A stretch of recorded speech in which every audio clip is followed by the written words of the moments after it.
안녕하세요. 저는 작년 7월부터 수원캠퍼스에서 공부해서 올해부터 성균관대학교 영어-영문학과를 다니게 된 백동엽이고요. 오늘 인터뷰에서 제가 편입 공부하면서 느꼈던 점을 같이 나눠보고자 나왔습니다.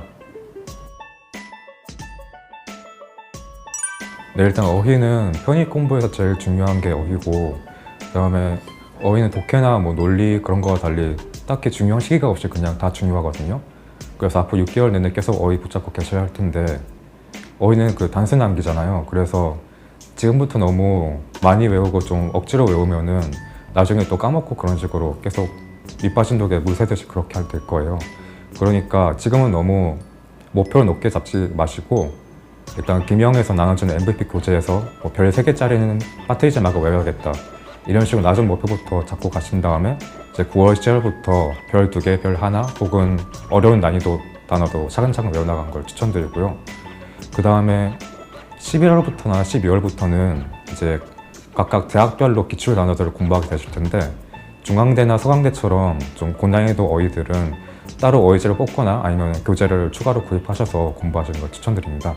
네, 문법은 다른 영역보다 중요한 게 독해나 논리를 풀 때에도 문법 지식은 끊임없이 요구되거든요. 예를 들어 독해 지문을 읽을 때 왓절이나 대절이 명사절이 아니라 문장이라고 그냥 읽어버리면은 문제 뜻도 완전히 달라지게 되고, 그다음 푸는 것도 정답을 완전히 다른 정답을 풀게 되거든요.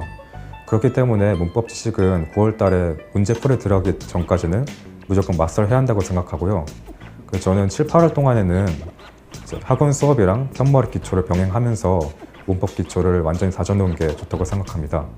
그 다음에 9월 달에 문제풀이 들어가면서는 편머리 심화나 실전으로 난이도 올려가면서 이제 문법 지식을 발맞춰 가는 게 좋고요.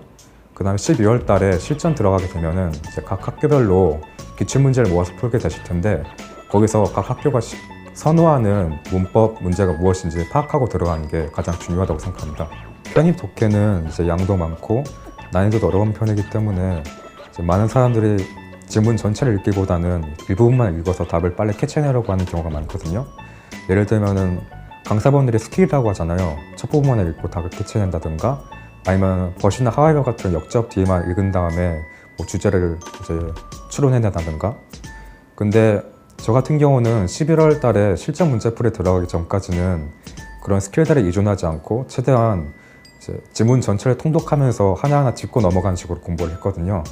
예를 들어 틀린 보기가 있으면은 이 틀린 보기가 왜 답이 될 수가 없는지 그런 근거 같은 거 하나하나 다 지문에서 찾아보고, 그 다음에 이제 지문에서 좀 쓸데없는 문장 같은 것들도 다 분석해보고, 그런 식으로 지문을 꼼꼼하게 읽어야 나중에 스킬 같은 거 적용하고 속도를 붙이는 데서도 이제 넘어지지 않고 잘 갈 수 있다고 생각하거든요. 그리고 이런 식으로 문장 전체를 시간 안에 달리는 거를 계속 익숙해지시다 보면은 나중에 11월 달에 실전 문제풀이 가서도 오히려 지문을 다 읽었는데도 시간이 부족하지 않고 남는 경우도 있을 거예요. 저 같은 경우는 한국외대 시험, 그러니까 50문제를 60분 안에 풀 때에도 시간 부족한 적이 없이 다 풀었거든요.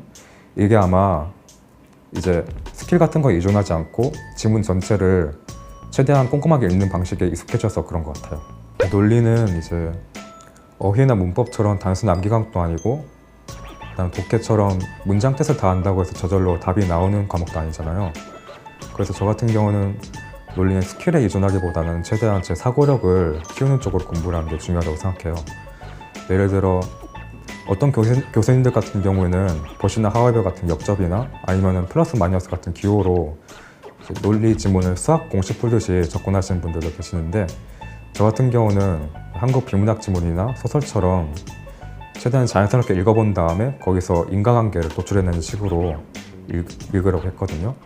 그래서 저는 어려운 문제가 나와도 그거를 바로 해설지를 찾아보거나 아니면 조교분께 물어보지 않고 최대한 스스로 혼자서 고민하면서 이게 왜 답이 되는지, 이게 왜 답이 안 되는지 찾아보려고 노력했어요. 만약 그렇게 해서 시간이 조금 걸린다 하더라도 제가 스스로 답을 찾아낸다면 그게 제 사고력을 올리는 길이라고 생각했고요. 예전에 수원캠퍼스에서 논리를 가르치고 계시는 장한별 교수님 추천드립니다. 보통 다른 논리 교수님 같은 경우에는 스킬 위주로, 그러니까 기호나 수식 같은 걸 동원해 가면서 마치 수학 문제처럼 논리 문제를 접근하시는데요. 장한별 교수님은 그보다는 학생들의 사고력을 중요시하셔서 문장들을 하나하나 천천히 살펴보고 거기에 숨겨진 인과관계를 찾아내는 것을 중요시 하십니다. 그 스킬 위주로 접근하게 되면은 보통은 처음에는 문제가 쉽게 풀리니까 그걸 선호하시는 분들이 많은데 나중에 상위권 논리 문제를 풀 때에는 단순한 스킬로는 해결이 안 되는 경우가 많거든요. 그럴 때는 학생들 개개인의 사고력이 중요해지는데 자한별 교수님은 그런 의미에서 학생들 개개인의 사고력을 길러줄 수 있는 수업이라고 생각합니다. 편입영어는 학교마다 기출 경향도 다르고 매년 문제가 달라지기 때문에 자기 실력이 얼마나 되는지 예측하기가 힘든데요. 기명 모의고사 같은 경우는 외부 수강생들도 다 신청하기 때문에 자기 실력이 어느 정도 되는지 객관적으로 확인할 수 있는 기회라고 생각합니다. 특히 11월 배치고사 같은 경우는 이제 원서 접수를 시작하기 전에 자기 위치를 최대한 객관적으로 확인할 수 있는 좋은 기회라고 생각하고요. 그다음에 저희 수원 캠퍼스에서는 12월 원서 접수를 들어가기 전에 자소서 첨삭 서비스를 실시했는데요. 성균관대 원서 접수에서 자기소개서를 보는데 이 내용이 그대로 면접에서도 질문으로 이어지기 때문에 첨삭 서비스로 최대한 깔끔한 글을 만들어가는 게 중요하다고 생각합니다. 저는 11월 배치고사에서 성적이 생각했던 것보다 낮게 나왔거든요. 근데 11월 배치고사가 객관적인 지표고 그걸 원서 접수도 하다 보니까 제가 지금까지 공부를 잘못했었나 그런 생각도 들고 많이 멘탈이 흔들리더라고요. 저는 그럴 때일수록 원래 공부하던 페이스를 최대한 유지하면서 오히려 공부량을 조금씩 늘리는 방법으로 슬럼프를 극복했던 것 같아요. 지금 와서 생각해보면 그때 점수가 낮게 나갔던 것이 오히려 11월 달에 해이해지는 저 자신을 잡을 수 있는 기회였던 것 같아서 도움이 됐던 것 같습니다.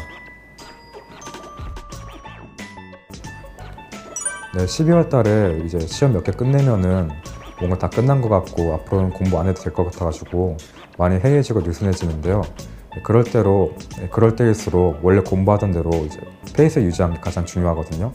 시험 친 당일에도 끝났다고 놀러 가지 마시고 다시 학원으로 바로 돌아가셔가지고 원래 공부하시던 페이스대로 다시 공부하는 게 중요하고요. 시험 친 당일날에 친구들끼리 문제 몇 번 뭐로 골랐어 이런 식으로 많이 물어보시는데 그런 대화를 오래 해봤자 딱히 답이 나온 것도 아니고 멘탈 유지에도 별로 도움이 안 되니까 원래 하시던 페이스대로 다시 돌아가서 공부 스케줄을 유지하는 게 가장 중요하다고 생각합니다. 편입은 지금부터 시작이니까 절대로 공부의 끈 놓지 마시고 내년에는 같은 학교에서 만날 수 있었으면 좋겠습니다.